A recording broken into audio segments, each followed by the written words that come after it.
Hello বন্ধুরা, দেখতে পাচ্ছ এই ছেলেটা কত বছর বয়স হবে? প্রায় মোটামুটি 12-13 বছর বয়স হয়ে গেল। কিন্তু এই যে দেখছো পাচ্ছ মোবাইল অ্যান্ড্রয়েড ফোন নিয়ে আছে। কিন্তু আমি এখান দিয়ে যাচ্ছিলাম তো দেখতে পাচ্ছি ওখানে একটা বাচ্চা ছেলে মানে ঠেসম ঠেসম আওয়াজ আসছে। তো আমাকে কিসের আওয়াজ আসছে, তো দেখতে পাচ্ছি এখানে এসে ফ্রি ফায়ার খেলছে।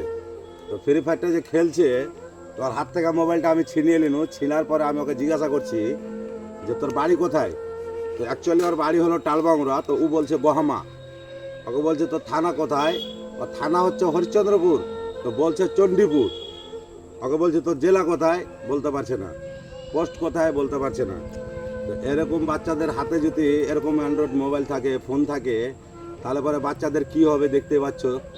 ছেলেটা দেখতে পাচ্ছ মুখটা নিচে করে কীভাবে বসে মোবাইলটা হাতে কেড়ে নিয়েছি, ওই জন্য কান্না করছে। দেখো দেখো কান্না করছে, দেখো দেখো কান্না করছে।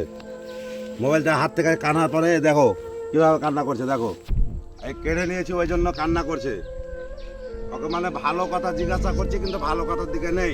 কিন্তু ওই মোবাইলে এই যে ঠাইস ঠুস লেখা আছে, মার মার মার, এদিকে এদিকে এদিকে ওদিকে ওদিকে এরকম করছে।